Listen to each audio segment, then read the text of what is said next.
Hello everyone, today's book is especially for those who are struggling through long sleepless nights, struggling in a deadlocked state with no way out, feeling that life is just a series of lonely days, not knowing where to turn to get up, being eaten away by pain every day, being drowned in the abyss of depression, having to depend on pills every day to maintain a normal life and more.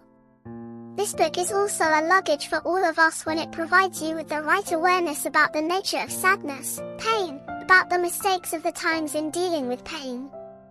Finally, it shows you the transcendence of pain. In that very transcendence, you step through the darkness of pain and finding happiness beyond existence. The book titled, From Tears to Smiles, From the End of Suffering to the Light of the Soul, by author Marianne Williamson. She is an author, speaker, activist, internationally renowned politician, and spiritual leader, has published 14 books, 4 of which became New York Times bestsellers, one of which is the book she wrote today. It's not just that she herself has experienced the suffering of depression due to life tragedies from the death of a loved one to betrayal, but also because of the sympathetic witness she has had over 40 years of contact with thousands of people go through the suffering, and certainly, when reading this book will help you at any point in our lives. Let's learn together this book right now. It is a fact that although none of us want to accept pain, it is a natural part of existence. Pain still comes, and it certainly carries its own destiny, as philosopher Fred Nature once said. Life goes hand in hand with suffering, and survival means finding meaning in that suffering. Yet, civilization has solved our pain. We all have experienced dark days in our lives, sometimes simply disappointments, unfulfilled expectations, and even greater losses, hurt. And the longer we live, the more opportunities and pain we will have. Even the happiest people can have days of deep sadness. It is part of human nature to be heartbroken, yet most of us see it as a character flaw, an enemy to be fought off, a disease to be treated. I wonder why these pains keep happening to me. Why are others so lucky, happy, but I'm so unhappy? When will this end? How can it end now? I don't want to go through this pain. We just do everything to avoid or numb the sadness, pain within yourself. The truth is, you cannot choose to turn off your negative emotions without affecting other emotions like joy and happiness. By avoiding pain, you also numb yourself to sensitivity, feeling all joy, and so the deep sadness that we call depression appears. But today people have reduced depression to a simple chemical cause in the brain that makes clinical depression is overdiagnosed and overtreated. A common pitfall is the statement that depression is a chemical imbalance in the brain. You will easily get advice that maybe you should take medication and ignore a deep, serious conversation about the real meaning of the problem you are facing, a broken relationship, a financial loss, a sudden illness, a life or death pain with relatives, or leave a lingering pain that if it's been too long and you can't overcome it, it means you have a problem or illness that needs treatment. But you need to understand that breaking up is not easy, but it's not the root cause of mental illness. Loss of money and reputation can be mentally debilitating, but it is not a mental illness. The pain of losing a loved one is not easy to overcome, but it is not a mental illness. We and even all of modern medicine treat deep sadness as a disease. Antidepressants are prescribed as easily as buying a bag of candy, and you will understand that you can live happily, look and feel happier thanks to such chemical candy packs that are easy to abuse too much and become dependent on them for life. Drugs can do nothing more than numb our grief. Of course, there is no denying that in urgent cases, the use of medication can save lives, but if prescribed and used indiscriminately, it can become an epidemic of the times where people treat depression like a cold, and everyone needs medication to help them cope with their grief. And it is important to note that antidepressants and tranquilizers can increase the risk of suicide rather than reduce it, because they have been shown to make your symptoms worse. Modern medicine treats depression like this, but psychotherapy alone probably can't solve the problem. It must rely on the pharmaceutical industry to achieve therapeutic effects in addition to medicine and psychotherapy. The last resort where people recognize the existence of the soul is religion, But religion now mostly gives up its role of spiritual comfort, gives up its true noble mission, to become a tool to manipulate and control people to serve the interests of individuals and organizations. You need to understand about the inherent miracle of nature that your physical body was programmed to be born and develop perfectly from the beginning. The body itself has countless survival mechanisms, different, so it repairs itself when injured, sick. It has a wonderful immune system that heals itself, which you are definitely not the author of, and your spirit mind is similar. Its mechanism is exactly the same. Like physics has many ways to heal itself, but both of them take a very long time. Although if you have a fever and body aches, then it is the activation of your body's self-healing mechanism. But if you don't let the body the opportunity and time for it to do so, rush to relieve fever with paracetamol tablets, reduce fever with immunosuppressants, the body itself will weaken the ability to heal long-term, recovery time, and more susceptible to illness later on. Your spirit too. You try to do everything as quickly as possible to make the sadness go away, to minimize the feeling of pain. Naturally, the healing process will be interrupted for a long time, gradually will weaken your own mental immunity. Eventually, even a small pain is too difficult for you to overcome. Overcome grief, even though it is difficult, but it does not necessarily become a disease, needing treatment. No pain comes in life without a meaning. It comes not to teach you to run away, it paralyzes it, often resists it. It comes to tell you never to now resist life no matter what form it takes, and suffering is also the sound that brings you to the divinity within yourself, as it forces you to turn within to admit your mistakes, to accept a painful ego, suffering to reconcile with yourself, and to develop strength from within. You will receive the value of pain.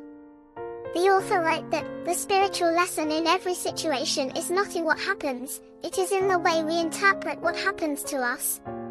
When a relationship breaks up, that the failure will be conveyed to you. How to build a lasting relationship. After losing a loved one, love is when you need to understand yourself, you should cherish each day more and be with the rest of the people. When betrayed, we realize the valuable lesson of letting go and forgiveness. In business, the failure we receive is a lesson learned. Like peacocks sometimes have to eat sharp thorns to get beautiful feathers, people have to eat the sharp and bitter thorns of experience to grow up. As long as you don't hurry, don't rush, accept the pain, give the pain due respect by honoring your heart. When it hurts too much, feel deeply. Sadness is the only way you can get through it. Most of all, you need to understand that any deep pain in the present can open up painful wounds that have been buried somewhere in the past and allow you to let go of all the hurt that has been holding you back. Stop yourself from growing so you can step out of the past. Start looking for a better future, that is the true realization of the value of pain. Finally, don't be afraid to cry when you are in so much pain, because tears are a language that needs no translation. They help the soul become clearer as they help wash away the pain from within us. The true source of pain and the only way to save you from that pain, the author has said that the root of most suffering lies not at the chemical level of the brain, but at the level of consciousness. A scientific worldview that does not acknowledge the power of consciousness will not be able to complete healing. So the real source of the first pain will come from a society that has lost its soul. We live in a civilization that grieves together, a civilization that teaches us to live and act based on fear. So we believe that the world is a place of scarcity and danger. You want to succeed, if you want to get what you want, you have to fight for it, even if it means trampling on others in any form. Eventually, our human experience has no meaning other than material limitation. To heighten the accumulation of wealth, power, all lies outside instead of inside. In his own words, a famous writer, Thomas Merton, once said a very painful truth that people can spend their whole lives climbing the ladder of success only to realize when they reach the top that the ladder has been leaning against the wrong wall. Or as Martin Luther King once said, we have taller buildings but smaller hearts, we have wider roads but narrower minds. Science has brought progress, but the human soul is lost. In the richer and more developed countries, the more they suffer, not because they lack material things, but because of the feeling of loneliness, because of spiritual homelessness. People are in there is no longer a sense of community. There is no longer compassion and forgiveness for each other. It is the result of our entire civilization being ruled by fear rather than love. In many different ways, the culture that makes people depressed, and depression spreads like a poisonous gas in the air. A civilization where the young generation is bombarded with images of violence that are rampant on social media, a world where children are constantly pressured to be molded into the same way, regardless of whether their brains work that way or not, a world where children have to go through a family life filled with, stressed by the economic pressures of parents pouring down, where children see a war-torn environment, overwhelmed by an impotent legal system, where the cost of education also becomes a pressure and nor does it guarantee their future, where humanity exists, and the soul is put aside, where depression among the younger generation becomes all too common, but society considers this suffering as collateral damage, and it is acceptable in the ambition to achieve the most orderly and stable order, then argue that that suffering, that deep problem is your own. Humanity is not aware that those depressed people are like dead canaries in the coal mine, signaling that there is a terrible poison gas there that will kill all the canaries if they continue to go down. This social order still tries justifying that the coal mine is not the problem, only the canary is the problem. It's like the story of the 7 chimpanzees when one of the chimpanzees doesn't eat, play, or sleep with the others, clearly a depressed state. Anthropologists separated those depressed chimpanzees from the troop, and 6 months later, when they returned, all the other chimpanzees in the troop were dead. It was found that the chimpanzee's depression is the herd's early warning system of threats such as an upcoming storm, an elephant attack, a snake attack, or an impending disease. This warning ensures the survival and evolution of the herd. Let us look at humans who carry deep pain as warning systems that not only need to be healed but also need to be heard because they are manifestations of deep insecurities. In a society where we dare not face up to the fact that we ignore this natural warning system in our own fellow human beings, by ignoring the suffering of others, we are all cutting off our ability to reproduce. The price to pay for our own survival could be the decline of all mankind. It's like the neighbor's house is on fire, and we just sit there silently. The fire will sooner or later spread to your house, or you try to clean up your home and let go of the feeling of not caring about anywhere else, thinking that only your home is important and needs to be clean as if you live separately from this earth. Martin Kien says that our life ended on the day we became silent about important things.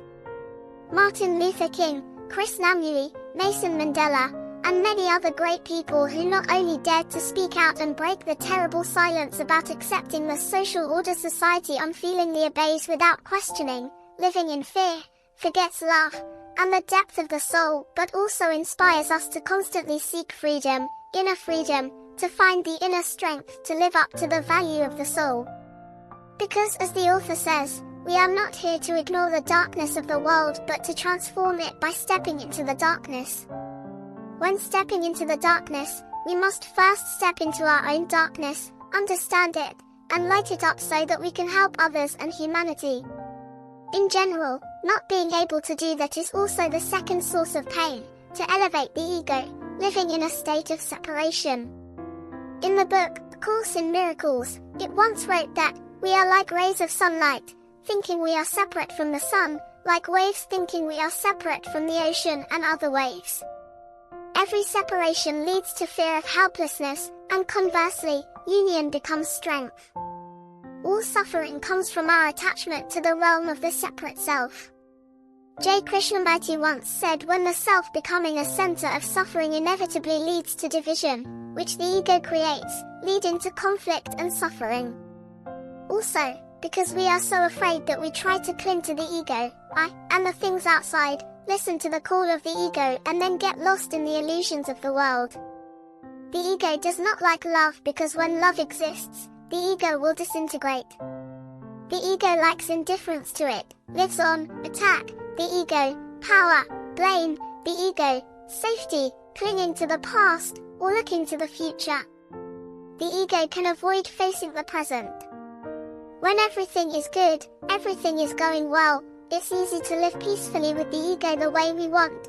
But when the man you've lived with for years turns around and leaves with betrayal, when all your loved ones are gone, you're left alone forever in the world, when you lose your job and still have an old mother and young children to take care of, when the death penalty falls on your head with Nani's disease, when your body is tormented by illness and pain, when the painful past haunts you every day, is when it is so easy for us to become hostages of the deluded ego. It always pushes us deeper into despair. It is negative, blaming, defending, attacking, anger, making ourselves cold, isolation, or it will also numb itself to the pain that cannot be lost, but it will continue no matter what. Einstein once said, reality is just an illusion, even if it is a very Belgian illusion.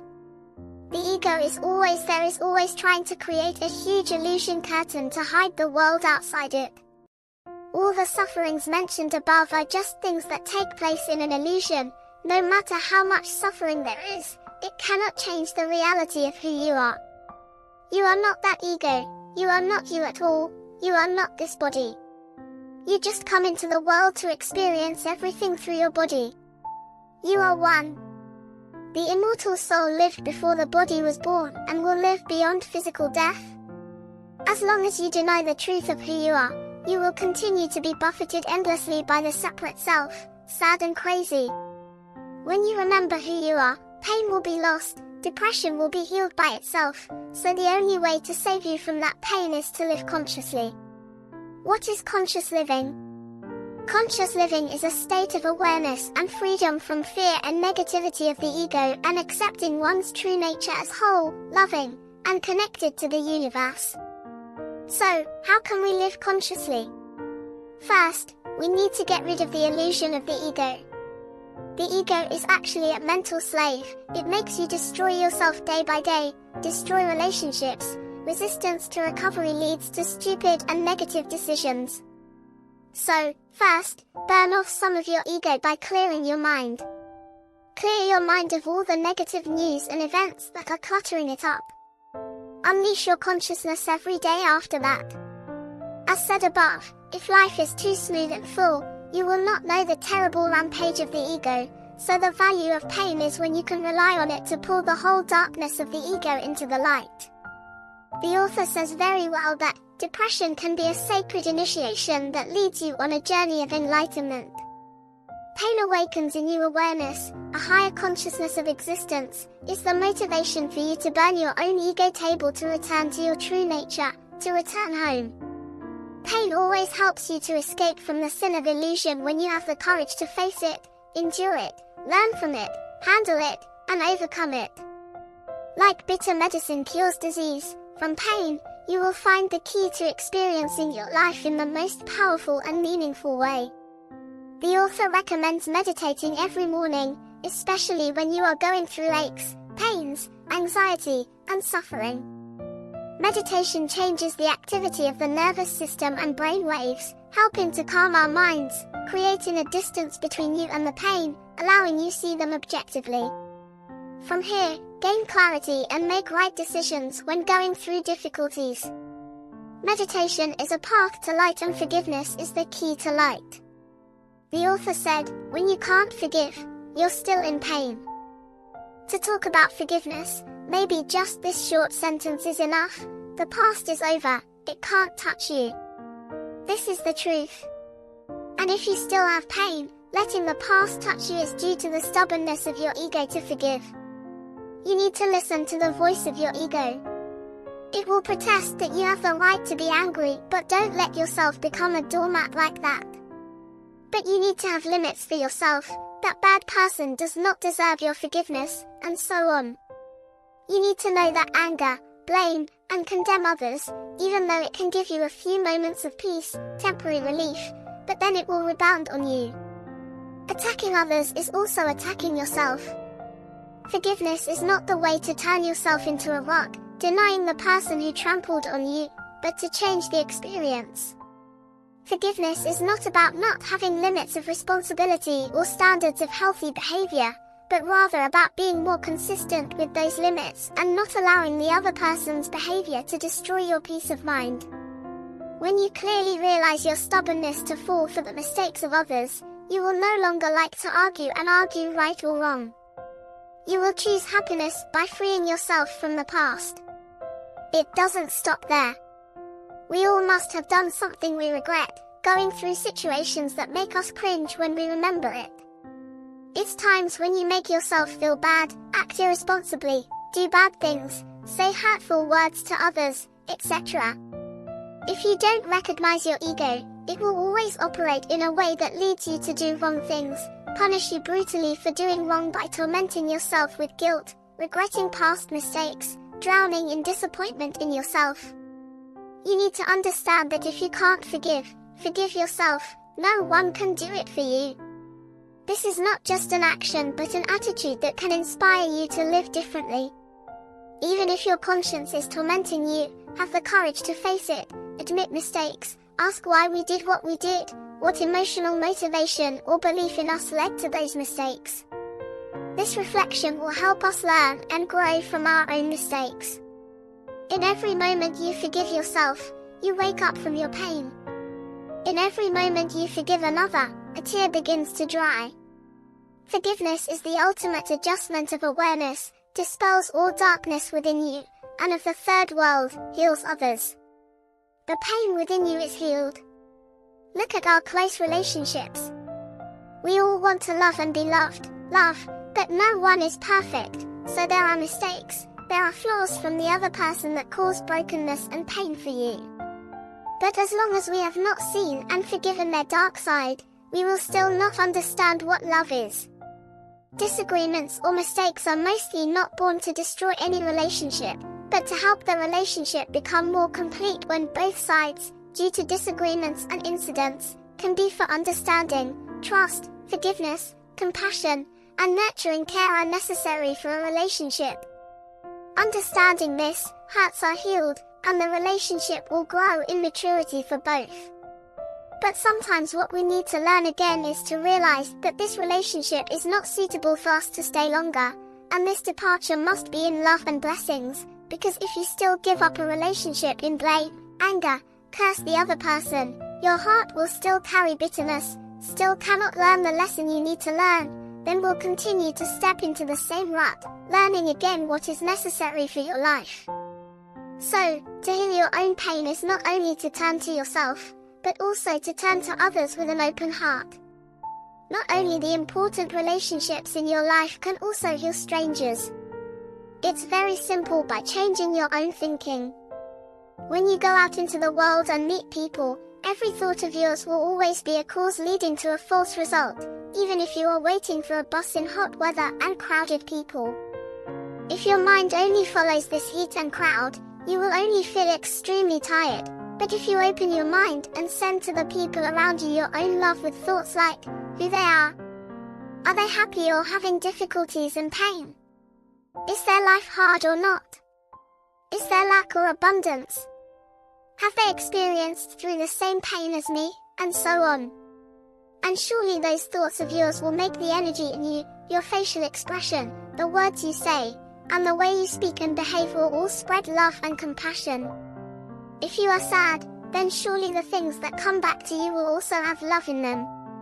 Even if today you have something sad, you are going through a painful time, for whatever reason you can open up, feel for others. Look to the side to see if someone is also crying inside and sad as much as you are. By thinking compassionate thoughts, you will be able to give healing energy to others and to yourself. Your pain is part of the journey of enlightenment. The author says, we are not born on this earth just to be here, we are here to actualize our own potential for enlightenment. You will see Moses' 40-year journey leading the Jewish people out of slavery in Egypt shows us that the pain of the flood is also a challenge and a motivation for each person to overcome their own limits and in search of spiritual freedom. Jesus' suffering on the cross condensed the tears and pain of humanity, but also conveyed the message that in suffering people can find liberation, salvation through love and forgiveness, and Buddha. He told us life is suffering, and the only antidote to that suffering is infinite compassion or enlightenment. The only cure, healing pain, is not a pill or an injection, but a process of awakening within each person, waking up from the dream we think is real. Every day, light your steps with the light of guidance of the Buddha through the core Buddhist teachings of the Four Noble Truths and the Noble Eightfold Path. Pain, although it brings an unpleasant and aching feeling that sometimes penetrates the heart, has the true value of pain when you dare to face and go through it. You will be awake and realize that pain is not just suffering, but also a vehicle, a journey leading to spiritual awakening right in the midst of human suffering. Only then can you truly touch the deepest thing of yourself, where the illusions of the ego collapse, and the pure truth of the soul begins to disappear. Peace will come to you. Remember that there is no darkness that is not the end. Just change your mind, don't let yourself be imprisoned in your own mind, don't let your ego manipulate you over and over again, don't become a prisoner of the material world, which is not your home. When pain comes, be simple, it's a part of life, live it gracefully. Thank you for listening till the end. If you find this video helpful, leave a comment below. And don't forget to give me a like button. And if you haven't already, subscribe to our channel for more insightful content like this. See you in the next videos.